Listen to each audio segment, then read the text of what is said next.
الحمد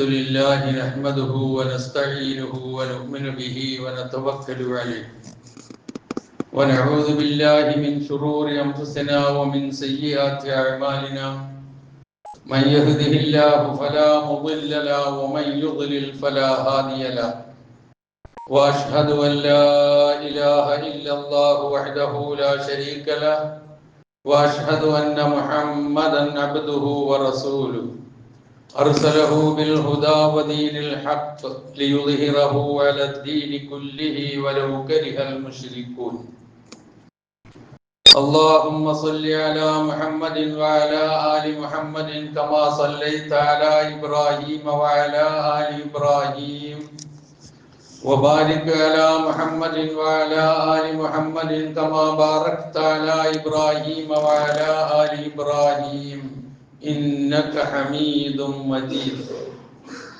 أما بعد فإن خير الكلام كلام الله وخير الهدي هدي محمد صلى الله عليه وسلم وشر الأمور محدثاتها وكل محدثة بدعة وكل بدعة ضلالة وكل ضلالة في النار يا أيها الذين آمنوا اتقوا الله حق تقاته ولا تموتن إلا وأنتم مسلمون يا أيها الناس اتقوا ربكم الذي خلقكم من نفس واحدة وخلق منها زوجها وبث منهما رجالا كثيرا ونساء واتقوا الله الذي تساءلون به والأرحام إن الله كان عليكم رقيبا يا أيها الذين آمنوا اتقوا الله وقولوا قولا سديدا يصلح لكم أعمالكم ويغفر لكم ذنوبكم ومن يطع الله ورسوله فقد فاز فوزا عظيما أعوذ بالله من الشيطان الرجيم بسم الله الرحمن الرحيم إن فرعون علا في الأرض وجعل أهلها شيعا يستضعف طائفة منهم يذبح أبناءهم ويستحيي نساءهم إنه كان من المفسدين ونريد أن نمن على الذين استضعفوا في الأرض ونجعلهم أئمة ونجعلهم الوارثين ونمكن لهم في الأرض ونري فرعون وهامان وجنودهما منهم ما كانوا يحذرون സഹോദരന്മാരെ സഹോദരികളെ, ജീവിതത്തിന്റെ എല്ലാ മേഖലകളിലും അള്ളാഹുവിന്റെ നിയമനിർദ്ദേശങ്ങൾ പാലിച്ചുകൊണ്ട് ജീവിക്കുവാൻ കൽപ്പിക്കപ്പെട്ടവരാണ് ഞാനും നിങ്ങളും എന്നുണർത്തുന്നു. നാം ഏവരെയും അള്ളാഹു സുബ്ഹാനഹു വ തആല മുത്തഖികളും വഹീദുകളുമായി ജീവിക്കുവാനും ഈ ലോകത്ത് നിന്ന് വിട പറയുവാനും അനുഗ്രഹിക്കുമാറാകട്ടെ എന്ന് പ്രാർത്ഥിക്കുകയും. വിശുദ്ധ ഖുർആനിലെ 28-ാം അധ്യായം അൽ ഖസസ്, അതിലെ 4, 5, 6 വചനങ്ങളാണ് ഞാൻ ഓതി വെച്ചത്. നാം കഴിഞ്ഞ ആഴ്ചയിൽ ഹിജ്റയുടെ പ്രാധാന്യവും അതിൻ്റെ ശ്രേഷ്ഠതയും, ഹിജ്റ 1447-ാം വർഷത്തിലേക്ക് നാം കടക്കുന്നതുമൊക്കെയാണ് നാം ചർച്ച ചെയ്യുന്നത്. ഹിജ്റയുടെ 1447 മുഹറം മാസത്തിലേക്ക് നാം കടന്നു കഴിഞ്ഞു. അല്ലാഹു സുബ്ഹാനഹു വ തആല പവിത്രമാക്കിയ 2 മാസങ്ങൾ കൊണ്ട് തുടങ്ങുകയും അവസാനിക്കുകയും ചെയ്യുന്നു ഹിജ്റ വർഷം എന്ന ഏറ്റവും വലിയൊരു സവിശേഷത ഹിജ്റ വർഷത്തിനുണ്ട്. വേറൊന്നിനും നമുക്കത് കാണാൻ കഴിയില്ല. അള്ളാഹു പവിത്രമാക്കിയ 4 മാസങ്ങളിൽ ഒന്നാമത്തെ മാസമാണ് മുഹറം, മറ്റൊരു മാസമാണ് ദുൽഹിജ്ജ. അപ്പം നമ്മുടെ ഹിജ്റ കലണ്ടർ തുടങ്ങുന്നത് മുഹറം കൊണ്ടും അവസാനിക്കുന്നത് ദുൽഹിജ്ജ കൊണ്ടുമാണ്. ആ നിലയിൽ പവിത്ര മാസം കൊണ്ട് തുടങ്ങുകയും അവസാനിക്കുകയും ചെയ്യുന്നു ഹിജ്റ വർഷം എന്നുള്ള സവിശേഷത നാം ഉൾക്കൊള്ളുന്നതോടൊപ്പം തന്നെ ഈ മുഹറം മാസവും അതുമായി ബന്ധപ്പെട്ട കാര്യങ്ങളും ഒരല്പസമയം ഒന്ന് ഓർക്കുക എന്നുള്ളതാണ് ഇന്നത്തെ ഖുതുബയിലൂടെ ഇൻഷാ അല്ലാഹ് ഉദ്ദേശിക്കുന്നത്. ഞാൻ സൂചിപ്പിച്ചു മുഹറം മാസത്തിലാണ് നമ്മൾ എന്ന്. മുഹറം മാസത്തിന് അല്ലാഹു സുബ്ഹാനഹു വ തആല വിശേഷണം നൽകിയിരിക്കുന്നത്, പ്രവാചകനിലൂടെ നമുക്ക് അറിയിച്ചു തന്നിരിക്കുന്നത് ഷഹറുല്ലാ എന്നാണ്. അള്ളാഹുവിന്റെ മാസം എന്നാണ് അതിന്റെ അർത്ഥം. വിശുദ്ധ ഖുർആൻ അവതരണീയമായ ഒരു മാസക്കാലം നീണ്ടു നിൽക്കുന്ന വ്രതാനുഷ്ഠാനം നടത്താറുള്ള, വ്രതം അനുഷ്ഠിക്കുന്ന റമളാന് പോലും ഈ ഒരു സവിശേഷത, പ്രത്യേകത നമുക്ക് കാണാൻ കഴിയില്ല, പറഞ്ഞതായി കാണുന്നില്ല.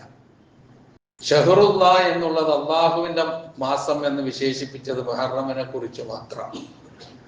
അതൊരു ചോദ്യത്തിന് ഉത്തരമായിട്ടാണ് നബി സല്ലല്ലാഹു അലൈഹി വസല്ലമ ആ മറുപടി നൽകിയിട്ടുള്ളതും ആ വിശേഷണം നൽകിയിട്ടുള്ളതും. പ്രവാചകനോട് ഒരിക്കൽ ചോദിക്കപ്പെട്ടു, ഏത് നമസ്കാരമാണ് നിർബന്ധ നമസ്കാരങ്ങൾക്ക് ശേഷം ഏറ്റവും ശ്രേഷ്ഠമായത് എന്ന് ചോദിച്ചപ്പോൾ പ്രവാചകൻ പറഞ്ഞു, അസ്സലാത്തു ഫീ ജൗഫിൽ ലൈൽ, രാത്രിയുടെ അന്ത്യയാമത്തിലുള്ള നമസ്കാരമാണ്. അതായത് ഖിയാമുൽ ലൈല്, വെളുപ്പിലെ എഴുന്നേറ്റ് നമസ്കരിക്കുന്ന നമസ്കാരം, അതാണ് ജൗഫുൽ ലൈലിൽ ആഖിറിലെ നമസ്കാരം എന്ന് പറയുന്നത്. അതാണ് ഫർദ് നമസ്കാരം കഴിഞ്ഞാൽ ഏറ്റവും ശ്രേഷ്ഠമായത്. അടുത്ത ചോദ്യം പ്രവാചകനോട് വന്നത്, അയ്യു സിയാമി അഫ്ളലു ബഅദ റമളാൻ, റമളാന് ശേഷം ഏറ്റവും ശ്രേഷ്ഠമായ നോമ്പ് ഏതാണ്? അതിന് നബി സല്ലല്ലാഹു അലൈഹി വസല്ലം നൽകിയ മറുപടിയാണ്, ഷഹറുല്ലാഹി അല്ലദീ തദ്ഊനഹു അൽ മുഹറം, നിങ്ങൾ മുഹറം എന്ന് വിളിക്കുന്ന അള്ളാഹുവിന്റെ മാസം, അഥവാ മുഹറം മാസത്തിലെ നോമ്പാണ് റമളാനിലെ നോമ്പ് കഴിഞ്ഞാൽ ഏറ്റവും ശ്രേഷ്ഠമായതെന്നാണ് പറഞ്ഞതിന്റെ അർത്ഥം. ഇനി ഈ മുഹറം മാസവും അതിലെ നോമ്പും അതുമായി ബന്ധപ്പെട്ട കാര്യങ്ങളും നബിക്കോ അല്ലെങ്കിൽ നമുക്കോ, നബിക്ക് ശേഷം നമുക്കോ ഒന്നും പവിത്രമായി നൽകിയതല്ല. അത് മുഹറം മാസത്തിന്റെ പവിത്രത ആകാശ ഭൂമികളെ അള്ളാഹു സൃഷ്ടിച്ച ദിവസത്തിൽ നിശ്ചയിച്ച പവിത്രതയാണ്. അത് വിശുദ്ധ ഖുർആൻ വ്യക്തമാക്കുന്നുണ്ട്, പ്രവാചകന്റെ വചനങ്ങളുമുണ്ട്. അതൊരുപാട് നമ്മൾ കേൾക്കുന്നതാണ്. മാസങ്ങൾ 12 അതിൽ പവിത്രമായ 3-4 മാസങ്ങളുണ്ട്. ആ പവിത്ര മാസങ്ങൾ ഏതൊക്കെയാണെന്ന് റസൂൽ വിശദീകരിച്ചു തന്നു. അത് തുടർച്ചയായി വരുന്ന 3 മാസം, സലാസുൻ മുത്തവാലിയാത്ത് എന്ന് പറഞ്ഞ തുടർച്ചയായി വരുന്ന 3 മാസം, അത് ദുൽഖഅദയും ദുൽഹിജ്ജയും മുഹറമുമാണ്. പിന്നെ റജബ് മാസമാണ്. യുദ്ധം നിഷിദ്ധമാക്കപ്പെട്ട മാസമാണ് എന്നുള്ളതാണ് ഇതിന്റെ ഏറ്റവും വലിയ സവിശേഷത എന്ന് നാം തിരിച്ചറിയും. ഇത് മാത്രമല്ല, അല്ലാഹു സുബ്ഹാനഹു വ തആല പവിത്രമാക്കിയ സ്ഥലങ്ങളുണ്ട്, മാസങ്ങളുണ്ട്, ദിവസങ്ങളുണ്ട്, സമയങ്ങളുണ്ട്. അതിനൊക്കെ പവിത്രത കൽപ്പിക്കുകയും അങ്ങനെ തന്നെ ഉൾക്കൊള്ളുകയും ചെയ്യുമ്പോഴാണ് നമ്മൾ ശരിയായ ദീനിലാവുക. ഇക്കാര്യങ്ങൾ വിശദീകരിച്ചുകൊണ്ട് ഇങ്ങനെ അല്ലാഹു ദാലിക വമൻ യുഅള്ളിം ശആയിറല്ലാഹി ഫഇന്നഹാ മിൻ തഖ്വൽ ഖുലൂബ്, അല്ലാഹുവിന്റെ ചിഹ്നങ്ങളോട് ആദരവും ബഹുമാനവും ഉണ്ടാവുക എന്നുള്ളത് ഹൃദയങ്ങളിൽ തഖ്വ ഉണ്ട് എന്നതിന്റെ തെളിവാണ് എന്ന് ഖുർആൻ എടുത്തു പറയുന്നു. അപ്പൊ അങ്ങനെയുള്ള മുത്തഖീങ്ങൾ നമ്മൾ ആകണം. അതേസമയം പവിത്രത ഇല്ലാത്തതിന് പവിത്രത കൽപ്പിക്കാനും പാടില്ല. ഇത് രണ്ടും നാം മനസ്സിലാക്കേണ്ട കാര്യമാണ്. അല്ലാഹു സുബ്ഹാനഹു വ തആല പവിത്രത നൽകിയ ദിവസങ്ങളിൽ ഏറ്റവും ശ്രേഷ്ഠമായ ദിവസം വെള്ളിയാഴ്ചയാണ്, അഥവാ ഈ ദിവസം, ഇന്നത്തെ ദിവസം. ഖൈറു യൗമിൻ തലഅത്ത് അലൈഹി ശംസു യൗമുൽ ജുമുഅ, സൂര്യൻ ഉദിക്കുന്ന ദിവസങ്ങളിൽ ഏറ്റവും ശ്രേഷ്ഠമായ ദിവസം വെള്ളിയാഴ്ചയാണ്. അപ്പൊ ദിവസങ്ങളിൽ ഏറ്റവും ശ്രേഷ്ഠത ഉള്ളത് ആഴ്ചയിൽ വരുന്ന വെള്ളിയാഴ്ചക്കാണ് എന്ന ഒരു തിരിച്ചറിവ് വെള്ളിയാഴ്ചയെ കുറിച്ച് നമുക്കുണ്ടോ, ഉണ്ടാകേണ്ടതില്ലേ എന്നുള്ളത് ഈ സമയത്തിൽ ഞാൻ നിങ്ങളും ഒന്ന് ആലോചിക്കുക. സ്ഥലങ്ങളിൽ വെച്ച് ഏറ്റവും അള്ളാഹുവിന്റെ റസൂല് നമുക്ക് ഏറ്റവും ഉത്തമമായ പവിത്രമായ സ്ഥലങ്ങളായി നമുക്ക് പറഞ്ഞു തന്നത് മക്കയും മദീനയും അതുപോലെ അറഫയും, ഇങ്ങനെ പല സ്ഥലങ്ങളുണ്ട്. എപ്പോഴും നമ്മൾ സംഗമിക്കുന്ന ഒരു പ്രധാനപ്പെട്ട സ്ഥലമുണ്ട്, അത് പള്ളികളാണ്, മസാജിദ്. അള്ളാഹുവിന്റെ പള്ളികളാണ് സ്ഥലങ്ങളിൽ ഏറ്റവും ശ്രേഷ്ഠമായ സ്ഥലങ്ങൾ. അതിന്റെ പവിത്രത നമുക്കുണ്ടാകാറുണ്ടോ, നാം കൽപ്പിക്കാറുണ്ടോ? പള്ളി എന്നുള്ള നിലയിലുള്ള സമീപനമാണോ പള്ളികൾക്കുള്ളിൽ നമ്മളിൽ നിന്നുണ്ടാകാറുള്ളത്? എത്രത്തോളം പള്ളികളിൽ നമസ്കരിക്കുന്ന ആളുകൾക്ക് പ്രയാസമുണ്ടാക്കുന്ന നിലയിൽ നമ്മുടെ സംസാരം പോലും ഉണ്ടായിക്കൂടാ, നമ്മളുടെ ഖുർആൻ പാരായണം പോലും ശ്രദ്ധിക്കണം എന്ന് പഠിപ്പിക്കുമ്പോൾ പള്ളിക്ക് വലിയ പവിത്രതയുണ്ട്. ആ പവിത്രത വാക്കുകളിൽ മാത്രമാണോ എന്നുള്ളത് പരിശോധിക്കേണ്ടതുണ്ട് എന്ന് സൂചിപ്പിക്കുകയാണ്. അതുപോലെ തന്നെ പള്ളികളിൽ തന്നെ ഏറ്റവും ശ്രേഷ്ഠമായ, എല്ലാ പള്ളികൾക്കും ഒരേ പദവിയല്ല. 3 പള്ളികൾക്ക് പ്രത്യേക സ്ഥാനമുണ്ട്. ഒന്ന് മസ്ജിദുൽ ഹറാം, മറ്റൊന്ന് മസ്ജിദുൽ നബവി, 3 മസ്ജിദുൽ അഖ്സ. ഈ 3 പള്ളികളും കഴിഞ്ഞാൽ ലോകത്തുള്ള എല്ലാ പള്ളികൾക്കും ഒരേ പദവിയേ ഉള്ളൂ, ഒരേ സ്ഥാനമാണുള്ളത്. എന്നാൽ എല്ലാത്തിനും പവിത്രതയുള്ളതാണ്. സമയങ്ങളിൽ ഏറ്റവും ശ്രേഷ്ഠമായത് നിർബന്ധ നമസ്കാരങ്ങൾക്ക് ശേഷമുള്ള സമയം, ജൗഫുൽ ലൈലുൽ ആഖിർ, നേരത്തെ പറഞ്ഞു, രാത്രിയുടെ അന്ത്യയാമം. അതുപോലെ തന്നെ വെള്ളിയാഴ്ച ഏറ്റവും ശ്രേഷ്ഠമായ ദിവസമാണ് എന്ന് പറഞ്ഞതോടൊപ്പം തന്നെ ഈ വെള്ളിയാഴ്ചയിൽ ഒരു സമയമുണ്ട്.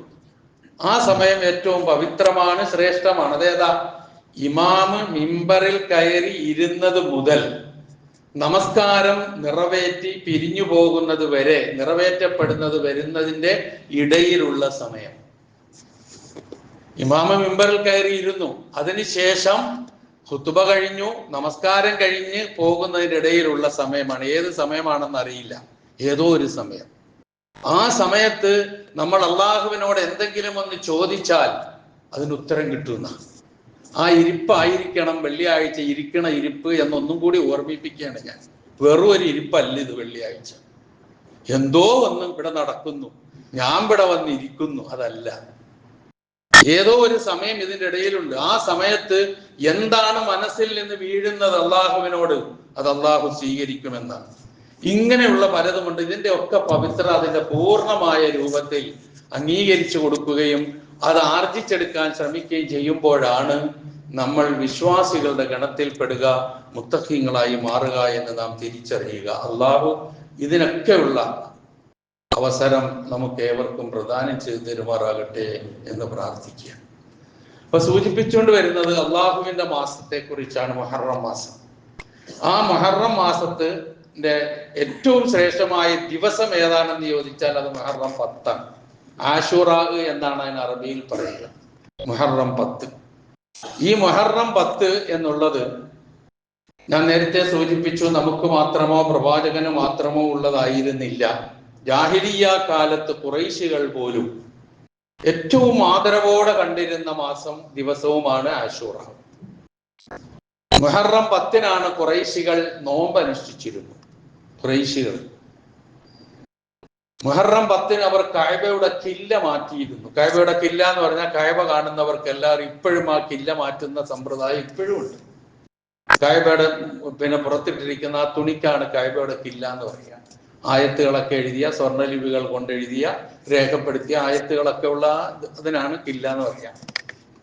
ആ കില്ല മാറ്റാൻ ഖുറൈശികൾ സമയം കണ്ടിരുന്നത് ഈ മുഹറം 10-നായിരുന്നു ജാഹിലിയ്യ കാലത്ത്. തന്നെയുമല്ല, അന്നവർ നോമ്പനുഷ്ഠിക്കുകയും ചെയ്തിരുന്നു. നബി സല്ലല്ലാഹു അലൈഹി വസല്ലമ മക്കയിൽ ജീവിച്ചുകൊണ്ടിരിക്കുമ്പോൾ ഖുറൈശികൾ ജാഹിലിയ്യത്തിൽ നോമ്പനുഷ്ഠിക്കുന്ന കണ്ടിട്ട് പ്രവാചകനും ആ നോമ്പനുഷ്ഠിക്കുകയും തൻ്റെ ഒപ്പമുള്ളവരോട് നോമ്പനുഷ്ഠിക്കാൻ കൽപ്പിക്കുകയും ചെയ്തു. എന്നിട്ട് റമദാനിലെ നോമ്പ് നിർബന്ധമാക്കപ്പെട്ടപ്പോൾ ഇനി ഇഷ്ടമുള്ളവർ പിടിച്ചോ അല്ലാത്തവർ ഒഴിവാക്കിക്കോ ഐച്ഛികമായി മാറി. അപ്പൊ സുന്നത്ത് നോമ്പുകളിൽ നിർബന്ധ നോമ്പായി അനുഷ്ഠിച്ചിട്ട് ഐച്ഛികമായി മാറിയ ഒരേ ഒരു നോമ്പ് മുഹറം 10-ന്റെ നോമ്പാണ്. ബാക്കി നോമ്പുകളൊക്കെ ഐച്ഛികമായി തന്നെ അങ്ങനെ വന്നതാണെന്ന് മനസ്സിലാക്കുക. ഇനി നോക്കുക, ഖുറൈശികൾ മാത്രമല്ല, ജൂതന്മാരും നസാറാക്കളും എല്ലാം ആദരിച്ചിരുന്ന, നോമ്പനുഷ്ഠിച്ചിരുന്ന ദിവസമാണ് മുഹറം 10. മക്കയിലെ കാര്യം പറഞ്ഞു. നബി സല്ലല്ലാഹു അലൈഹി വസല്ലമ മദീനയിലെത്തി കഴിഞ്ഞപ്പോൾ അവിടെ ജൂതന്മാർ നോമ്പനുഷ്ഠിക്കുന്ന വിവരം പ്രവാചകന് ലഭിച്ചു.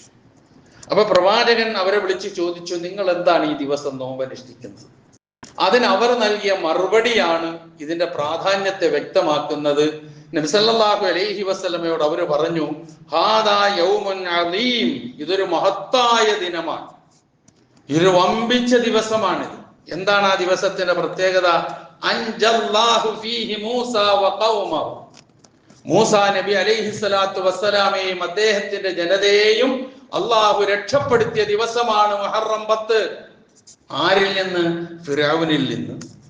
വഹുരിഖ ഫീഹി ഫിർഔനു വഖൗമുഹു, ഈ ദിവസത്തിലാണ് ഫിറഔനും ഫിറഔന്റെ ജനതയും മൂക്കിക്കൊല്ലപ്പെട്ടത്. വസാമഹു മൂസ ശുക്രൻ, അതിന് നന്ദിയായി മൂസ അലൈഹിസ്സലാത്തു വസ്സലാം നോമ്പനുഷ്ഠിച്ചു. ഫനഹനു നസൂമുഹു, അദ്ദേഹത്തെ പിൻപറ്റിക്കൊണ്ട് ഞങ്ങൾ നോമ്പനുഷ്ഠിക്കുന്നു എന്ന് അന്ന് ജൂതന്മാര് പറഞ്ഞതാണ്. അപ്പോഴാണ് പ്രവാചകൻ പറഞ്ഞത്, നിങ്ങളെക്കാൾ ഏത് അളവ് പോലും വെച്ച് നോക്കിയാലും ഞങ്ങളാണ് മൂസ എന്ന പ്രവാചകനോട് ഏറ്റവും അടുത്തത് എന്ന് പറയുകയും പ്രവാചകൻ നോമ്പനുഷ്ഠിക്കുകയും തന്റെ അനുയായികളോട് നോമ്പനുഷ്ഠിക്കാൻ നിർദ്ദേശിക്കുകയും ചെയ്തു. അങ്ങനെ മുഹറം 10 വീണ്ടും നോമ്പിലേക്ക് സുന്നത്ത് നോമ്പായി മാറി.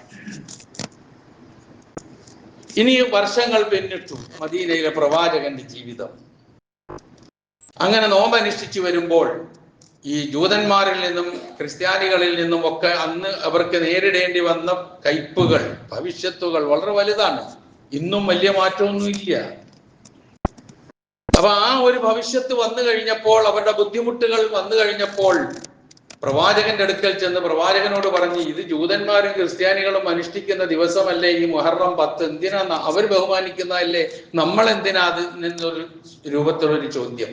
അപ്പൊ പ്രവാചകൻ പറഞ്ഞു, എന്നാൽ അടുത്ത വർഷം ഞാൻ ജീവിച്ചിരിക്കുമെങ്കിൽ ഇൻഷാ അല്ലാഹ് 9 കൂടി അനുഷ്ഠിക്കും. ഈ 2 വിഭാഗത്തോടും അവരുടെ ആരാധനകളോട് എതിരാകാൻ വേണ്ടി എന്നുള്ള നിലയിൽ നബി സല്ലല്ലാഹു അലൈഹി വസല്ലമ മറുപടി പറയുകയും പ്രവാചക തിരുമേനി സല്ലല്ലാഹു അലൈഹി വസല്ലമ ആ പറഞ്ഞ മുഹറം എത്തുന്നതിന് മുമ്പ് വഫാത്താവുകയും ചെയ്തു. അതുകൊണ്ട് പ്രവാചകൻ ആ നോമ്പ് അനുഷ്ഠിച്ചിട്ടില്ല. എന്നാൽ പ്രവാചകൻ അനുഷ്ഠിക്കാൻ ഉദ്ദേശിച്ചതും സുന്നത്താണ് എന്നുള്ള നിലയിൽ അതും അനുഷ്ഠിക്കണം എന്നുള്ള നിർദ്ദേശമാണ് മൊത്തത്തിൽ നമുക്ക് കാണാൻ കഴിയുന്നത്. പ്രവാചകന്റെ കാലശേഷം മുസ്ലിം ലോകം ഈ പറഞ്ഞ 2 നോമ്പും അനുഷ്ഠിച്ചു പോകുന്നു. ഈ നോമ്പുമായി ബന്ധപ്പെട്ട് മൊത്തത്തിൽ പണ്ഡിതന്മാരിടയിൽ വിശകലനങ്ങൾ നമുക്ക് കാണാൻ കഴിയുന്നത് 3 കാര്യങ്ങളാണ്. ഒന്ന്, മുഹറം 10 മാത്രം നോമ്പനുഷ്ഠിക്കുക എന്നുള്ള ഒരഭിപ്രായം. 2, 9ഉം 10ഉം അനുഷ്ഠിക്കണമെന്നുള്ള അഭിപ്രായം. ഏത് നിലയിലും ഈ പറഞ്ഞ വിഭാഗത്തോട് ഒരു മുഖാലഫത്ത് ഉണ്ടാകണം എന്നുള്ള നിലയിൽ 10ഉം 11ഉം ആയാലും തരക്കേടില്ല എന്ന് പറയുന്നത്. ഇങ്ങനെ 3 കാഴ്ചപ്പാടുകൾ ഈ മുഹറത്തിലെ നോമ്പുമായി ബന്ധപ്പെട്ടിട്ടുണ്ട്. ഏതായിരുന്നാലും 10ന്റെ നോമ്പ് കഴിഞ്ഞു പോയ ഒരു വർഷത്തെ പാപങ്ങൾക്ക് പരിഹാരമാണ്, പൊറുക്കപ്പെടുന്നതാണ് എന്ന് നബി സല്ലല്ലാഹു അലൈഹി വസല്ലമ അറിയിച്ചിട്ടുള്ളതാണ്. ഇതാണ് ഇതുമായി ബന്ധപ്പെട്ട് ഇതിന്റെ ശ്രേഷ്ഠതയെ കുറിച്ച് നമ്മൾ മനസ്സിലാക്കേണ്ട കാര്യം. അപ്പൊ താസുആവും ആശൂറാവും എന്നാണ് നമ്മുടെ ഇടയിൽ എന്നുള്ള വലിയ ചർച്ച ഇപ്പൊ നടക്കുന്നുണ്ട്. ഈ ഇരിക്കുന്നവർക്കൊക്കെ ഉണ്ടാകുക സംശയം. പലരും ഫോണിലൂടെയും മറ്റു നിലയിലും ഒക്കെ ചോദിക്കാറുണ്ട്, സംശയം പ്രകടിപ്പിക്കാറുണ്ട്. മുമ്പൊക്കെ നമുക്ക് ഇന്ന ദിവസമൊന്ന് കൃത്യമായി ഏതെങ്കിലും ഒന്ന് പറയാവുന്ന ഒരവസ്ഥ ഉണ്ടായി. ഇപ്രാവശ്യം ഒരു അനിശ്ചിതാവസ്ഥയാണ് ഉള്ളത് എന്നുള്ളൊരു യാഥാർത്ഥ്യം. അത് പറയാതിരിക്കാൻ വയ്യ. അനിശ്ചിതാവസ്ഥ വരാൻ പല കാരണങ്ങളുണ്ട്. ആരെയും കുറ്റപ്പെടുത്താൻ നമ്മൾ ഉദ്ദേശിക്കുന്നില്ല. ഇന്നും നാളെയുമാണെന്ന് അഭിപ്രായപ്പെട്ട് കലണ്ടർ പ്രകാരം അങ്ങനെ പിടിച്ചവരും പിടിക്കാൻ പറഞ്ഞവരും ഒക്കെ ഉണ്ടാകാം. നമുക്ക് ആരെയും കുറ്റപ്പെടുത്താൻ കഴിയില്ല. എന്നാൽ ഈ കലണ്ടർ പ്രകാരം എന്നുള്ളത് വരുമ്പോൾ ഒരു സംശയം അവിടെ വരികയാണ്. എന്താണ് സംശയം? നമ്മൾ ബലിപെരുന്നാൾ ആഘോഷിച്ചതുമായി വെച്ചു നോക്കുമ്പോൾ കലണ്ടർ ഇങ്ങനെ അതിന്റെ അനുസരിച്ച് 29 കഴിഞ്ഞ 1 എന്നുള്ള നിലയിൽ അത് അങ്ങോട്ട് പോകും. ആ നിലയിൽ വന്നിട്ടുണ്ട്. പക്ഷെ നമ്മൾ പെരുന്നാൾ ആഘോഷിച്ചനുസരിച്ച് ഒരു ദിവസം നമ്മൾ പിന്നിലോട്ട് പോവുകയാണല്ലോ. അപ്പൊ 28 ആവുന്നുള്ളൂ, എന്തു ചെയ്യും? ഇങ്ങനൊരു സംശയവും ചോദ്യം അവിടെ വരുന്നു.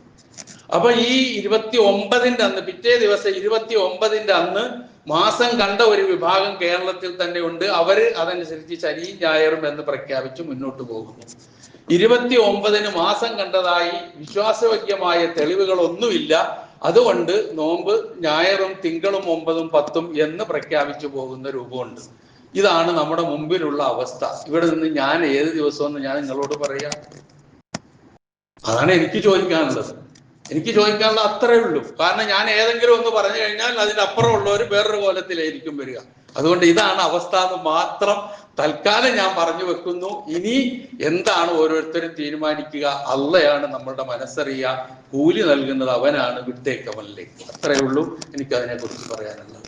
ഈ അനിശ്ചിതാവസ്ഥയെ കുറിച്ച് പറഞ്ഞു എന്ന് മാത്രം. ഏതോ ആകട്ടെ, ഏതായിരുന്നാലും ഏറ്റവും ശ്രേഷ്ഠമായ ഒരു ദിവസം. പക്ഷെ ഒരു കാര്യമുണ്ട്, മുഹറം 10 എന്ന് പറഞ്ഞാൽ ലോകത്തൊന്നേ ഉണ്ടാവുള്ളൂ എന്നുള്ള കാര്യം മറക്കണ്ട. അതും കൂടി ഓർത്തോ. അപ്പൊ ഏതായിരുന്നാലും ശരി, ഈ മുഹറം 10 ശ്രേഷ്ഠതയുള്ളതാണ്. ആ നോമ്പ് പിന്നെ കഴിഞ്ഞ ഒരു വർഷത്തെ പാപം പൊറുപ്പിക്കുന്നതാണ്. അതിന് കാരണം ഫിറഔന്റെ ഇല്ലാതാകലും മൂസാ നബിയുടെ വിജയവുമാണ് എന്ന് പറഞ്ഞതിനാണ് നമ്മൾ ഊന്നൽ കൊടുക്കേണ്ടത്. അതിലേക്കാണ് ഞാൻ ഓതി വെച്ച വചനങ്ങൾ വരിക. അതിൽ തുടങ്ങുന്നത് ഇങ്ങനെ തന്നെയാണ്. ഫിറഔനെ കുറിച്ച് നമുക്ക് വിശുദ്ധ ഖുർആൻ പരിശോധിച്ച് നോക്കിയാൽ ഏതാണ്ട് 130-ലധികം സന്ദർഭങ്ങളിലായി മൂസാ നബിയുടെ പേര് പ്രയോഗിച്ചത് കാണാം. 67 സന്ദർഭങ്ങളിലായി ഫിറഔന്റെ പേരുമുണ്ട്. ഏതാണ്ട് പകുതിയോളം ഫിറഔനുമുണ്ട്. ഈ ബനു ഇസ്രായേൽക്കാരിലേക്കാണല്ലോ മൂസാ നബി വന്നത്. ആ ബനു ഇസ്രായേൽക്കാരെ കുറിച്ച് 41 പ്രാവശ്യം ഖുർആനിൽ പ്രതിപാദിച്ചിട്ടുണ്ട്. മൂസാ നബിയുടെ കാലത്ത് ഫിറഔനോടൊപ്പം തന്നെ മൂസാ നബിക്കെതിരെ നിലകൊണ്ട പ്രഗത്ഭന്മാരായ 2 വ്യക്തിത്വങ്ങൾ ഉണ്ടായിരുന്നു, ആളുകൾ ഉണ്ടായിരുന്നു. ഖാറൂൻ 4 പ്രാവശ്യം ഖുർആനിൽ പ്രയോഗിച്ചിട്ടുണ്ട് ആ വാക്ക്. ഹാമാൻ എന്നുള്ളത് 6 പ്രാവശ്യം പ്രയോഗിച്ചിട്ടുണ്ട്. ഖാറൂൻ വലിയ ഒരു സമ്പന്നനായിരുന്നു. ഹാമാൻ മൂസാ നബിയുടെ ഫിറഔന്റെ ഏറ്റവും വലിയ അടുത്ത മന്ത്രിയായിരുന്നു. അയാൾ പറയുന്ന അനുസരിച്ചാണ് എല്ലാം നീങ്ങിക്കൊണ്ടിരുന്നുള്ള രൂപത്തിലും കാണാം. അപ്പൊ ഏതായിരുന്നാലും ശരി, ഇതൊക്കെ ഖുർആനിൽ നമുക്ക് കാണാൻ കഴിയുന്നു. ഈ 2 വിഭാഗങ്ങൾ തമ്മിൽ, അഥവാ മൂസാ നബിയുടെ ജനതയായ ബനു ഇസ്രായേലും മൂസാ നബിയും ഫിറഔന്റെ ജനതയായ കിബിത്തികളും ഫിറഔനും അവർക്കൊപ്പം നിൽക്കുന്ന ആളുകളും തമ്മിലുള്ള 2 കക്ഷിത്വങ്ങൾ, കൃത്യമായി വംശീയതകൾ നമുക്ക് അവിടെ കാണാൻ കഴിയും. അതാണ് ഖുർആൻ സൂറത്ത് ഖസസിലെ ആദ്യത്തെ വാചകത്തിൽ പറയുന്നത്, ഇന്ന ഫിറഔന അലാ ഫിൽ അർള്, ഫിറഔൻ ഭൂമിയിൽ നാട്ടിൽ ഔന്നത്യം നടിച്ചു. വജഅല അഹ്ലഹാ ശിയഅ, ആ നാട്ടുകാരെ കക്ഷികളാക്കി മാറ്റി. എന്നിട്ട് യസ്തളഇഫു തായിഫത്തൻ മിൻഹും, അതിൽ ഒരു വിഭാഗത്തെ അങ്ങേയറ്റത്തെ ദുർബലരാക്കി മാറ്റി. എന്നിട്ട് യുദബ്ബിഹു അബ്നാഅഹും വയസ്തഹീ നിസാഅഹും, ആൺകുട്ടികളെ അറുകൊല ചെയ്യുകയും പെൺകുട്ടികളെ ജീവിക്കാൻ അനുവദിക്കുകയും ചെയ്തു. ഇന്നഹു കാന മിനൽ മുഫ്സിദീൻ, അവൻ കുഴപ്പക്കാരിൽപ്പെട്ടവനാണ് എന്ന് ഫിറഔന്റെ ആ സ്വഭാവം എടുത്തു പറഞ്ഞതിന് ശേഷം അള്ളാഹു പറയുന്ന ഒരു കാര്യമുണ്ട്, വനുരീദു, നമ്മൾ ഉദ്ദേശിക്കുന്നത് അന്നമുല്ല അലല്ലദീന സ്തുളിഫു ഫിൽ അർളി, ഭൂമിയിൽ മർദ്ദിതരായി ദുർബലരായി ഗണിക്കപ്പെടുന്നവർക്ക് അനുഗ്രഹം ചെയ്യാനാണ് നമ്മൾ ഉദ്ദേശിക്കുന്നത്. എന്നിട്ട് വനജഅലഹും അഇമ്മ, മർദ്ദിതരെ നേതാക്കന്മാരാക്കാനുമാണ് നമ്മൾ ഉദ്ദേശിക്കുന്നത്. വനജഅലഹുമുൽ വാരിദീൻ, മർദ്ദിതരായി ഗണിക്കപ്പെടുന്ന ആളുകളെ പിൻഗാമികളായി അവകാശികളാക്കി കൊണ്ടുവരാനുമാണ് നമ്മൾ ഉദ്ദേശിക്കുന്നത്. ഫിറഔൻ അങ്ങനൊക്കെ ചെയ്താലും ശരി എന്ന് പറയുന്നു. വനുമക്കിന ലഹും ഫിൽ അർളി, എന്നിട്ട് മർദ്ദിതർക്ക് ഭൂമിയിൽ സർവ്വ സ്വാധീനവും സൗകര്യവും നൽകാനും നമ്മൾ ഉദ്ദേശിക്കുന്നു. വനജഅലഹും ഫിർഔന വഹാമാന വജുനൂദഹുമാ മിൻഹും മാ കാനൂ യഹ്ദറൂൻ, ഫിർഔനും ഹാമാനും അവന്റെ സൈന്യങ്ങൾക്കും എന്താണോ അവർ ഭയപ്പെടുന്നത്, ആശങ്കപ്പെട്ടിരുന്നത്, അതവർക്ക് കാണിച്ചു കൊടുക്കാനുമാണ് നാം ഉദ്ദേശിക്കുന്നത്. ആ ഉദ്ദേശമാണ് മൂസാ നബിയുടെ ജനതയുടെയും വിജയത്തിലൂടെയും ഫറോവയെ മുക്കിക്കൊന്നതിലൂടെയും പിന്നീട് നമ്മൾ കാണുന്നത്. ഇതൊരു പൊതു സന്ദേശമാണ്. എന്ത്? ധിക്കാരികളുടെ പതനം ഇന്നല്ലെങ്കിൽ നാളെ ഉണ്ടാകും എന്നുള്ള കാര്യം ഉറപ്പാണ്. എല്ലാ കാലവും ധിക്കാരവും അധികാര പ്രമത്തതയും കയ്യിലുണ്ടാകും, ആഡംബര ജീവിതമുണ്ടാകും എന്ന് ഒരു ഭരണാധികാരിയും പറഞ്ഞു വെക്കേണ്ടതില്ല, വിചാരിക്കേണ്ടതില്ല. കാരണം അതൊക്കെ പോവും. ഇന്നത്തെ അധികാരം നാളെ വേറൊരുത്തന്റെ കയ്യിലേക്ക് പോകും. ഇന്നത്തെ ആഡംബര ജീവിതം അവനിൽ നിന്ന് മാറി മറ്റൊരുത്തനിലേക്ക് പോകും.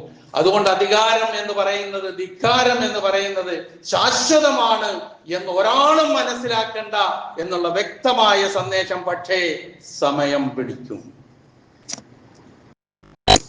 അതിന് കാത്തിരിക്കാനുള്ള ക്ഷമയുണ്ടാകണം.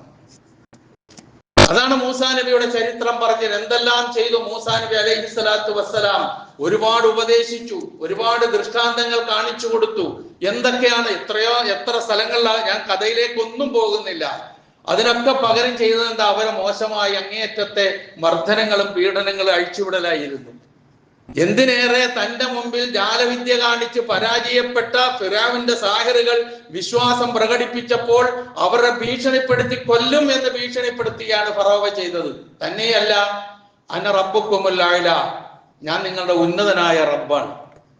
ലഇനിത്തഖൽത ഇലാഹൻ ഗൈരി, ഞാനല്ലാതെ ഒരു ഇലാഹുണ്ടെന്നെങ്ങാനും അംഗീകരിച്ചാൽ തടങ്കലിലാക്കി കളയുമെന്ന് പറഞ്ഞു. അപ്പൊ അള്ളയാണെന്നുള്ള വിശ്വാസം, റബ്ബാണെന്നുള്ള വിശ്വാസം, ഞാനല്ലാതെ ഒരു ഇലാഹില്ല എന്നുള്ള വിശ്വാസം ഇത്രയും വലിയ അഹങ്കാരത്തിന്റെ അപ്പോസ്തലനായ ഒരാളെ ചരിത്രത്തിൽ നമുക്ക് കാണാൻ കഴിയില്ല. പക്ഷേ അയാളുടെ പതനം വിശുദ്ധ ഖുർആൻ കൃത്യമായി നമുക്ക് എടുത്തു പറഞ്ഞു തരുന്നുണ്ട്. ഒരുപാട് സ്ഥലങ്ങളിൽ ഈ സംഭവം വിവരിക്കുന്നുണ്ട്. നമുക്കറിയാം സൂറത്ത് യൂനുസ്, സൂറത്ത് ഖസസ്, സൂറത്ത് ശുഅറാ, ഇതിലെല്ലാം ഇക്കാര്യം പറയുന്നു. അവന്റെ ദയനീയമായ അവസ്ഥയെ കുറിച്ച് സൂറത്ത് യൂനുസിൽ പറയുന്ന ആ ഒരു വചനം മാത്രം ഞാനൊന്ന് ഉണർത്താം. വജാവസ്നാ ബിബനി ഇസ്രായീലൽ ബഹർ. ബനു ഇസ്രായേലിനെ നാം കടൽ കടത്തി. നമ്മളൊന്ന് ആലോചിക്കണം, ചെങ്കടലിന്റെ അത്ഭുതം. ചെങ്കടലിലാണല്ലോ ഈ രണ്ട് സംഭവം നടക്കുന്നത്. മൂസാ നബി തന്റെ അനുയായികളെയും കൊണ്ട് ചെങ്കടല് കടന്നിട്ടാണ് ഫലസ്തീനിലേക്ക് പോകുന്നത്, വാഗ്ദത്ത ഭൂമിയിലേക്ക് പോകുന്നത്. ചെങ്കടൽ അങ്ങോട്ട് പിളർന്നു കൊടുത്തു മൂസാ നബിയുടെ മുന്നിൽ. അള്ളാഹ് പറഞ്ഞു, ഇദ്രിബ് ബിഅസാക്കൽ ബഹർ, നിന്റെ കയ്യിലിരിക്കുന്ന വടി കൊണ്ട് സമുദ്രത്തിൽ അടിക്കുക. ഫൻഫലഖ, ആ സമുദ്രം പിളർന്നു. ഫകാന കുല്ലു ഫിർഖിൻ കത്തൗദിൽ അലീം, ഓരോ ഭാഗവും ഓരോ മലകൾക്ക് സമാനമായി ഇങ്ങനെ നിന്നു. നടുവിലൂടെ ഒരു തരീഖുൻ യാബിസ്, ഉണങ്ങിയ വഴി ഉണ്ടായി എന്നാണ് ഖുർആൻ പറഞ്ഞത്. കഥകളല്ലത്. ആ വഴിയിലൂടെയാണ് ഇവർ നടന്നുപോയത്. അങ്ങനെ ഇവർ അങ്ങേയറ്റം എത്തിക്കഴിഞ്ഞപ്പോഴാണ് പിന്നാലെ ഇവര് കൂടുന്നത്. ആ സന്ദർഭത്തിൽ അതേ കടലിൽ തന്നെ മൂസാ നബി അലൈഹിസ്സലാത്തു വസ്സലാമയെയും വിശ്വാസവും ആദർശവുമായി ഇറങ്ങിത്തിരിച്ച അവരെയും പിളർന്നു കൊടുത്ത് രണ്ടായി മാറി നിന്ന് വഴിയൊരുക്കി അപ്പുറത്ത് കടത്തി കഴിഞ്ഞപ്പോൾ ധിക്കാരികളായി ഈ സമൂഹത്തെ മർദ്ദിതരാക്കി കാലങ്ങളോളം കൈകാര്യം ചെയ്തിരുന്ന, അള്ളയാണെന്ന് പറഞ്ഞ് അഹങ്കരിച്ചിരുന്ന, റബ്ബാണെന്ന് പറഞ്ഞ് വീമ്പടിച്ചിരുന്ന ഈ ഈജിപ്തും ഈ ഈജിപ്തിലൂടെ ഒഴുകുന്ന സർവ്വ നദികളും എന്റെ താഴ്ഭാഗത്തിലൂടെയാണ് ഒഴുകുന്നത് എന്ന് വീമ്പ് നടിച്ച ഫറോവ ആ ചെങ്കടൽ അങ്ങോട്ട് വിഴുങ്ങി. ഇവിടെ ഒരു സന്ദേശം കൂടി മുഹറമിന് നൽകാനുണ്ട്. എന്താണെന്നറിയോ? നമ്മൾ ഓരോരുത്തരിലും മൂസയും ഉണ്ട്, ഫിറഔനും ഉണ്ട്. നാം തിരിച്ചറിയണം അത്. നമ്മൾ ഓരോരുത്തരിലും ഉണ്ടത്. ആ ഫിറഔനെ പരാജയപ്പെടുത്തി മൂസയെ നമ്മൾ വിജയിപ്പിക്കാൻ കഴിയുമോ? നമുക്ക് ഏത് രംഗത്തും വിജയിക്കാം. ആ ഒരു വലിയ മെസ്സേജ് കൂടി മുഹറം നമ്മുടെ മുമ്പിൽ വെക്കുന്നുണ്ടെന്ന് നാം തിരിച്ചറിയുക. അതിൽ വലിയ അത്ഭുതമായിട്ടാണ് ഈ രണ്ട് കാര്യവും ആ ചെങ്കടലിൽ തന്നെ സംഭവിച്ചത് നമ്മൾ കാണുന്നത്. എന്നിട്ട് അള്ളാഹു എന്ത് ചെയ്തു? ഈ മൂസാ നബി അലൈഹിസ്സലാത്തു വസ്സലാം അള്ളാഹുവിനോട് പ്രാർത്ഥിച്ച ഒരു പ്രാർത്ഥനയുണ്ട്. അള്ളാഹുവേ, നീ ഇവർക്കും ഇവന്റെ ആളുകൾക്ക് ഇഷ്ടം പോലെ സമ്പത്തും ഭൗതികമായ സൗകര്യങ്ങളും ഒക്കെ നൽകി, അതൊക്കെ നിന്റെ മാർഗത്തിൽ നിന്ന് വഴിപിഴപ്പിക്കാൻ വേണ്ടിയിട്ടാണ് ഇവൻ ചെയ്തുകൊണ്ടിരിക്കുന്നത്. അതുകൊണ്ട് അവരുടെ ധനത്തിൽ നീ നാശം വരുത്തണേ, അതുപോലെ തന്നെ അവരുടെ മനസ്സിൽ നീ ശിദ്ധത്തുണ്ടാക്കണേ എന്നൊക്കെ പ്രാർത്ഥിച്ചതായി മൂസാ നബി അലൈഹിസ്സലാത്തു വസ്സലാം പ്രാർത്ഥിച്ചതായി കാണാം. കാരണം ഉപദേശം കൊണ്ട് രക്ഷയില്ല, ദൃഷ്ടാന്തങ്ങൾ കാണിച്ചിട്ട് രക്ഷയില്ല. ഇനി ഇവൻ ഒതുങ്ങണമെങ്കിൽ അള്ളാഹിന്റെ ശിക്ഷയല്ലാതെ മുമ്പിൽ വേറൊന്നുമില്ല എന്ന് തിരിച്ചറിഞ്ഞുകൊണ്ട് പ്രാർത്ഥിച്ച പ്രാർത്ഥന, അതിന് മറുപടിയായിട്ടാണ് ഇവരെയും കൊണ്ട് പൊയ്ക്കോ എന്ന് പറഞ്ഞ് പുറപ്പെടുന്നത്. അങ്ങനെ ചെങ്കടൽ കടന്നു പോകുന്നത്. എന്നിട്ട് പിന്നാലെ കൂടി അവസാനം മുങ്ങിച്ചാകാൻ നേരമായപ്പോൾ ഫിറഔന്റെ ഒരു വാചകമുണ്ട്. എന്താ വാചകം എന്നറിയോ? ആമന്തു അന്നഹു ലാ ഇലാഹ ഇല്ലല്ലദീ ആമനത് ബിഹി ബനൂ ഇസ്രായീൽ വ അന മിനൽ മുസ്ലിമീൻ. ചാകാൻ പോവാ, മുങ്ങി ചാകുകയാണ്. ആ സന്ദർഭത്തിൽ പറഞ്ഞ വാചകമാണ് ഇതെന്താ? ആമന്തു, ഞാൻ വിശ്വസിച്ചു. അന്നഹു ലാ ഇലാഹ ഇല്ലല്ലദീ ആമനത് ബിഹി ബനൂ ഇസ്രായീൽ, ഇസ്രായേലിന്റെ മക്കൾ വിശ്വസിച്ചില്ലേ? ആ വിശ്വസിച്ച ഇലാഹല്ലാതെ മറ്റൊരു ഇലാഹുമില്ല എന്ന് ഞാൻ ഇതാ വിശ്വസിക്കുന്നു. എപ്പോഴേ? മുങ്ങിച്ചത്തുകൊണ്ടിരിക്കുമ്പോഴേ. അതിനു മുമ്പ് ഒരുപാട് പറഞ്ഞു നോക്കി, ഒരുപാട് ഉപദേശിച്ചു നോക്കി, ഒരുപാട് തെളിവുകൾ നിരത്തി, എന്നിട്ടൊന്നും വന്നില്ല. അള്ളാഹുവിന്റെ ഒരു ചോദ്യമുണ്ട്. എന്നിട്ട് പറയുക അന മിനൽ മുസ്ലിമീൻ, ഞാൻ മുസ്ലിമീങ്ങളിൽ പെട്ടവനാണെന്നാ പറഞ്ഞേ. ഫിറഔന്റെ വാക്കാണ് കേട്ടോ ഇത്. അന മിനൽ മുസ്ലിമീൻ, ഞാൻ മുസ്ലിമീങ്ങളിൽ പെട്ടവനാണ്. അപ്പം അള്ളാഹു ഒരു ചോദ്യം ചോദിക്കുന്നു.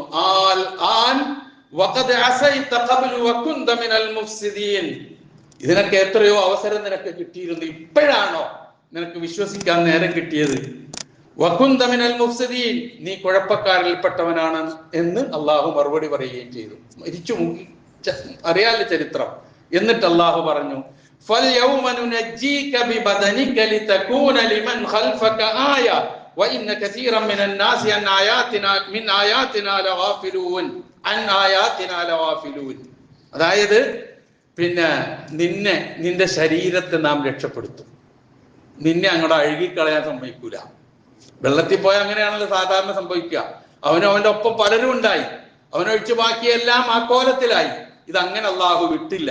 എന്നിട്ട് അള്ളാഹ് പറഞ്ഞ മറുപടി എന്താ? എന്തിനാന്നറിയോ? ലിതകൂന ലിമൻ ഖൽഫക ആയ, നിന്റെ പിന്നാലെ വരുന്ന ഇത്തരം ധിക്കാരികൾക്ക് എന്നും ഒരു പാഠമാകാൻ വേണ്ടി, ഒരു ദൃഷ്ടാന്തമാകാൻ വേണ്ടി നിന്നെ ഞാൻ രക്ഷപ്പെടുത്തും. അങ്ങനെ അഴുകിപ്പോയില്ല.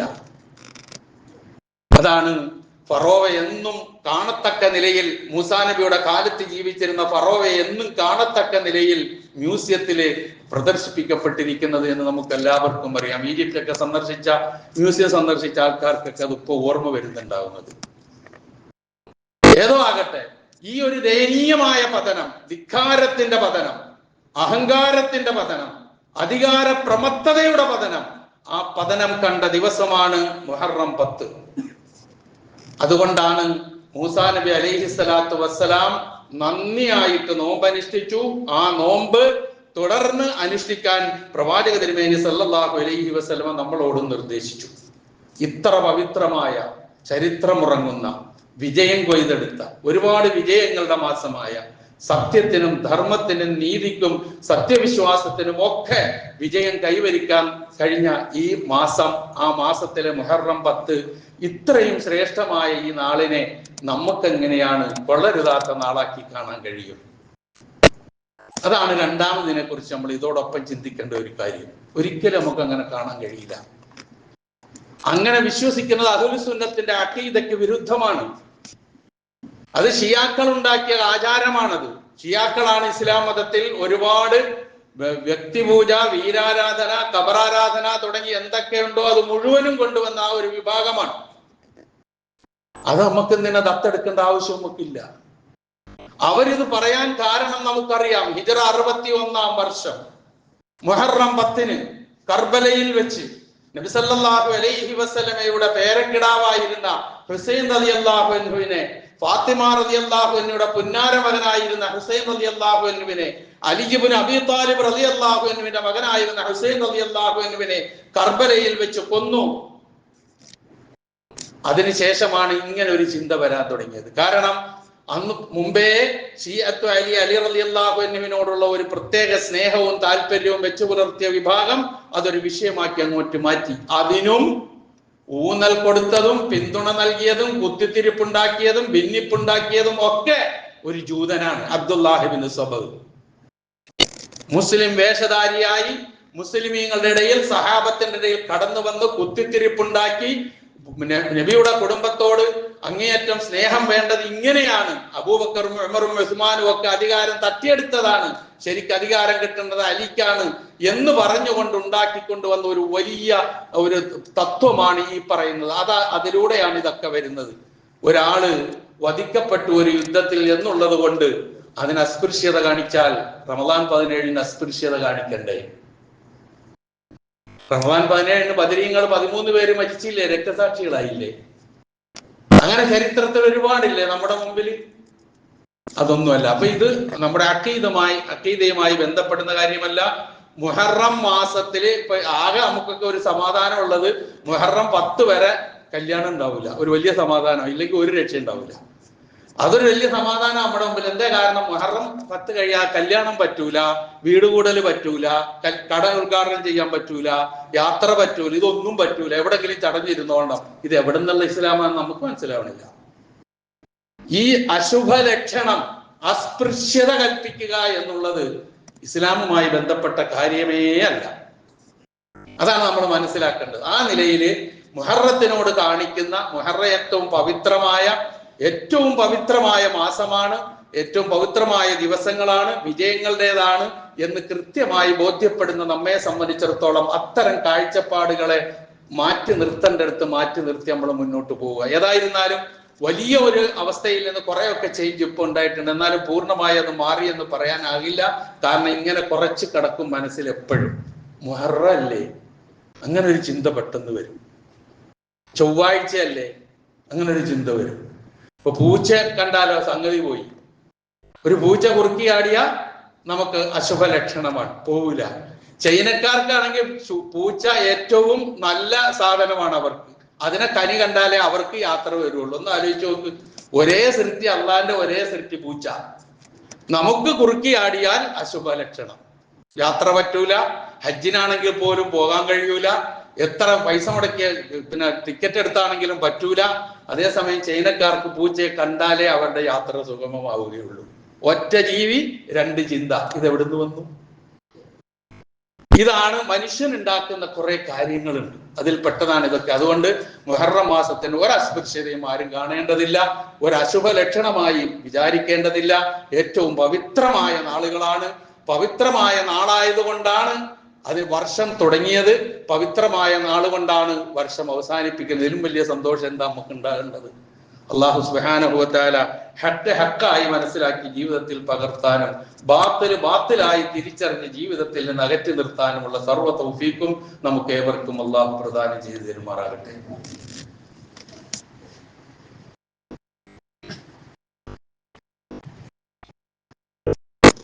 അൽഹംദുലില്ലാഹ് അല്ലദീ ഹദാനാ ലിഹാദാ വമാ കുന്നാ ലിനഹ്തദിയ ലൗലാ അൻ ഹദാനല്ലാഹ് والصلاة والسلام على أشرف الأنبياء والمرسلين وعلى آله وصحبه ومن تبعهم بإحسان إلى يوم الدين أما بعد اتقوا الله عباد الله. ഒരിക്കൽ കൂടി അള്ളാഹുവിന്റെ ആജ്ഞാനുവർത്തികളായി ജീവിക്കുവാൻ ഞാൻ ഉണർത്തുന്നു.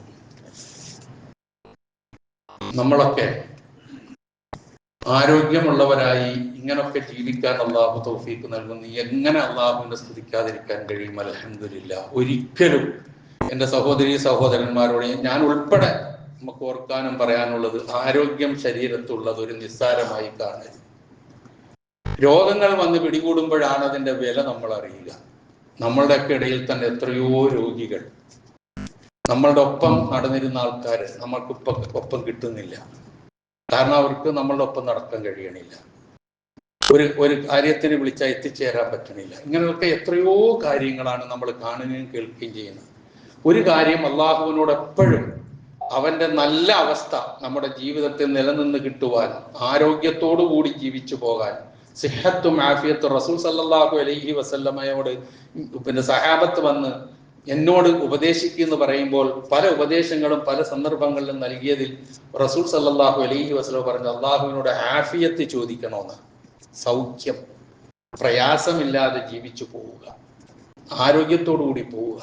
നമ്മളൊക്കെ പരസ്പരം ആശംസകൾ നേരുമ്പോൾ ദീർഘായുസ് അള്ളാഹു നൽകട്ടെ, ആഫിയത്ത് നൽകട്ടെ എന്നൊക്കെ നമ്മൾ പ്രാർത്ഥിക്കാറുണ്ട്. എന്തേ കാരണം? അത് നമ്മുടെ ഒരു ബാധ്യതയാണ്, പരസ്പരം പ്രാർത്ഥിക്കുക, സ്വന്തം പ്രാർത്ഥിക്കുക എന്നുള്ളത്. കാരണം രോഗം വന്നു കഴിഞ്ഞാൽ കഴിഞ്ഞുവല്ല. പോണ പോക്കിൽ, നടന്നു പോകുന്ന പോക്കിൽ ഒന്ന് കാല് തട്ടി വീണ് ഒന്ന് ഒടിഞ്ഞു കഴിഞ്ഞാൽ കഴിഞ്ഞു. ഇത്രയേ ഉള്ളൂ നമ്മളുടെ ജീവിതം. അപ്പൊ അതൊന്നും ഇല്ലാത്ത അവസ്ഥയിൽ ഇങ്ങനെ കൊണ്ടുപോകുന്ന ഇതും ഒരു പരീക്ഷണമാണെന്ന് തിരിച്ചറിയുക. ഏത്? ഈ ആരോഗ്യവും ഒരു പരീക്ഷണമാണ്, സമ്പത്ത് പരീക്ഷണമാണ്, സന്താനങ്ങൾ പരീക്ഷണമാണ്. അതിലൊക്കെ അതിന് പ്രതിഫലവുമുണ്ട് എന്ന് തിരിച്ചറിഞ്ഞുകൊണ്ടുള്ള ചിന്തകൾ നമ്മുടെ മനസ്സിലുണ്ടാകണം, പ്രാർത്ഥനകളിലും ഉണ്ടാകണം. ഞാനിത് സൂചിപ്പിക്കാൻ കാരണം, നമ്മുടെ ഈ അനാഥശാലയിൽ വളരെ മുമ്പ് ഒരു 3-4 വയസ്സ് മുതൽ ഇവിടെ പഠിച്ചു വളർന്ന ഒരു ഷാഫി എന്ന് പറയുന്ന ഒരു ചെറുപ്പക്കാരൻ, ഇപ്പൊ 40 വയസ്സ് പിന്നിട്ട് കഴിഞ്ഞിട്ടുണ്ട്. നല്ല ആരോഗ്യത്തോടു കൂടി ഏത് കാര്യത്തിനും ഓടി പിന്നാലെ വരുന്ന, വിളിച്ചാൽ ഓടിയെത്തുന്ന, ഇപ്പോഴും ഈ സ്ഥാപനത്തോട് തന്റെ കൂറും അതിൻ്റെ ഉള്ള ഭവ്യതയൊക്കെ പ്രകടിപ്പിച്ചു പോകുന്ന ഒരു വ്യക്തിയാണ്. ഒരു ദിവസം ഒരു ചെറിയ അസ്വസ്ഥത തോന്നി, ഡോക്ടർക്ക് കൊണ്ടുവന്നു, പരിശോധിച്ചു നോക്കുമ്പോൾ അവസാനം കണ്ടെത്തിയിരിക്കുന്നത് അപ്ലാസ്റ്റിക് അനീമിയ എന്ന് പറയുന്ന മാരകമായ രോഗമാണ്. 3 പെൺമക്കളുണ്ട്, 10ാം ക്ലാസ്സിൽ പഠിക്കുന്ന, അതിനുശേഷം 13 വയസ്സുള്ള, 7 വയസ്സുള്ള 3 പെൺമക്കൾ, വാർദ്ധക്യത്തിലെത്തിയ ഒരു മാതാവ്, ഒരു ജ്യേഷ്ഠന് ഈ സ്ഥാപനത്തിൽ പഠിച്ചു പോയതാണ്. ഈ സ്ഥാപനത്തിൽ പഠിച്ചുപോയ മനസ്സിൽ നിറഞ്ഞു നിൽക്കുന്ന കുട്ടികൾ പെട്ടതാണ് ഇതൊക്കെ. എപ്പോഴും നമ്മൾ പഠിപ്പിച്ച കുട്ടികളോട് നമുക്കൊരു പ്രത്യേക താല്പര്യം തോന്നുമല്ലോ, പ്രത്യേകിച്ച് പഠിക്കുന്ന കാലത്തൊക്കെ നന്നായി പോയ ഒരു അവസ്ഥയാണെങ്കിൽ. അപ്പം അവൻ ഹോസ്പിറ്റലിൽ, നമ്മുടെ അടുത്ത ഹോസ്പിറ്റലിൽ അഡ്മിറ്റ് ചെയ്തിരിക്കുകയാണ്. ഈ മജ്ജ മാറ്റിവെക്കലല്ലാതെ വേറൊരു പരിഹാരവുമില്ല എന്ന് ഡോക്ടർ സർട്ടിഫിക്കറ്റ് നൽകി. അതിന്റെ അടിസ്ഥാനത്തിൽ അഡ്മിറ്റ് ചെയ്തു. ആ ഡോക്ടർ നൽകിയിരിക്കുന്ന ചികിത്സയ്ക്ക് വേണ്ടി മാത്രം 35 ലക്ഷം രൂപയാണ്. ഒരുമാതിരി സമ്പത്ത് കയ്യിലുള്ള ആൾക്കാർക്ക് പോലും 35 ലക്ഷം രൂപയൊക്കെ ഒരു ചികിത്സയ്ക്ക് വേണ്ടി മാറ്റാൻ കഴിഞ്ഞാൽ പിന്നെ എന്തുണ്ടാവുക?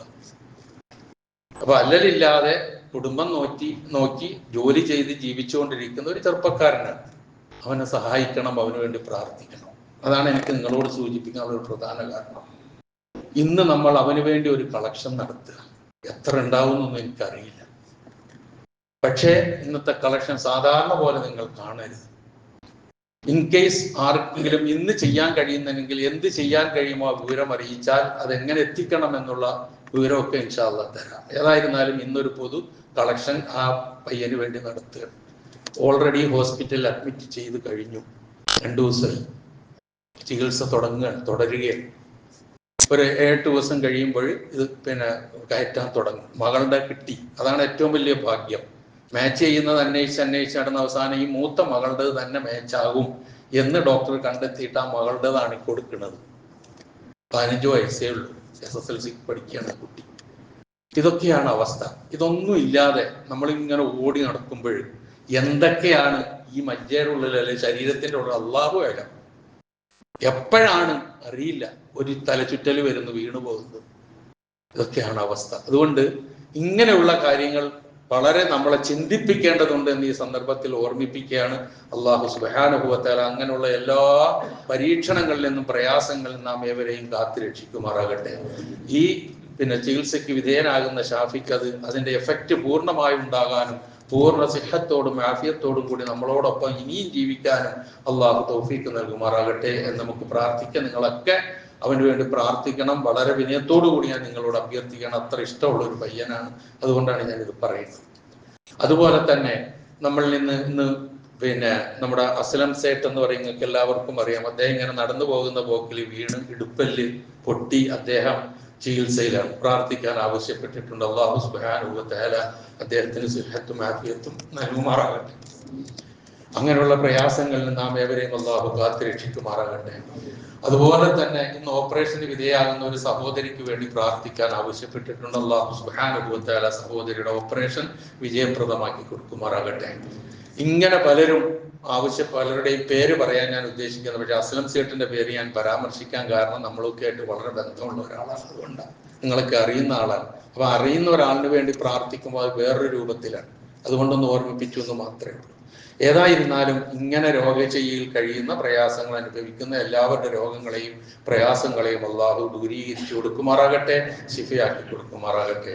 നമ്മിൽ നിന്ന് മരണപ്പെട്ടു പോയവരുടെ പാപങ്ങൾ അള്ളാഹു പുറത്തു കൊടുക്കുമാറാകട്ടെ. അവരെയും നമ്മളെയും അള്ളാഹു ജന്നാത്തുൽ ഫിർദൗസിൽ ഒരുമിച്ച് കൂട്ടുമാറാകട്ടെ. അത് പറയുമ്പോൾ നമ്മുടെ മൈമൂനത്തെ ഓർക്കുകയാണ് ഞാൻ ഈ സന്ദർഭത്തിൽ. നമ്മുടെ ഈ പള്ളിയിൽ ആരോഗ്യവതിയായിരിക്കുന്ന സന്ദർഭത്തിൽ ജുമഅക്കും തറാവീഹിനും ഒക്കെ വരാറുണ്ടായിരുന്ന സഹോദരിയാണ്. അതുപോലെ തന്നെ നമ്മുടെ മുസ്ലിം വിമൻസ് അസോസിയേഷൻ യത്തീംഖാനയുടെ ഏറെ കാലത്തെ ചെയർപേഴ്സൺ ആയിരുന്നുകൊണ്ട് ഒരുപാട് സേവനങ്ങൾ ചെയ്ത സ്ത്രീയാണ്. കഴിഞ്ഞ ആഴ്ച അവർ മരണപ്പെട്ടു. നമ്മളൊക്കെ മയ്യത്തിൽ പങ്കെടുക്കുകയൊക്കെ ചെയ്ത ആൾക്കാരാണ്. അല്ലാഹു സുബ്ഹാനഹു വ തആല സഹോദരിക്കും മഗ്ഫിറത്തും റഹ്മത്തും നൽകുമാറാകട്ടെ. അവർ ചെയ്ത എല്ലാ നന്മകളും അല്ലാഹു അവരിൽ നിന്ന് സ്വീകരിക്കുമാറാകട്ടെ. എല്ലാ തിന്മകളും അല്ലാഹു പുറത്തു മാപ്പാക്കി കൊടുക്കുമാറാകട്ടെ. അവസാനം ലാ ഇലാഹ ഇല്ലല്ലാഹ് ഉച്ചരിച്ചുകൊണ്ട് ഈ ലോകത്തോട് വിട പറയുവാൻ ഏത് ഘട്ടത്തിലും എനിക്കും നിങ്ങൾക്കും അല്ലാഹു തൗഫീഖ് നൽകുമാറാകട്ടെ. സർവോപരി ഇസ്ലാമിനും മുസ്ലിം ഉമ്മത്തിനും അല്ലാഹു ഇസ്സത്തിനെ പ്രദാനം ചെയ്യുമാറാകട്ടെ. അല്ലാഹുമ്മ ഗഫിർ ലിൽ മുഅ്മിനീന വൽ മുഅ്മിനാത്ത് വൽ മുസ്ലിമീന വൽ മുസ്ലിമാത്ത് അൽ അഹ്യാഇ മിൻഹും വൽ അംവാത്ത് ഇന്നക മുജീബുദ് ദഅവാതി വയാ ഖാദിയൽ ഹാജാത്ത്. അല്ലാഹുമ്മ അഇസ്സൽ ഇസ്ലാമ വൽ മുസ്ലിമീൻ വഅദിൽ അശ്ശിർക വൽ മുശ്രിക്കീൻ. അല്ലാഹുമ്മ അഇസ്സൽ ഇസ്ലാമ വൽ മുസ്ലിമീൻ വഅദിൽ അശ്ശിർക വൽ മുശ്രിക്കീൻ. അല്ലാഹുമ്മ അഇസ്സൽ الإسلام والمسلمين وأذل الشرك والمشركين. اللهم أجرنا من النار، اللهم أجرنا من النار، اللهم أجرنا من النار. ربنا اغفر لنا ولإخواننا الذين سبقونا بالإيمان ولا تجعل في قلوبنا غلا للذين آمنوا ربنا إنك رؤوف رحيم. ربنا آتنا في الدنيا حسنة وفي الآخرة حسنة وقنا عذاب النار.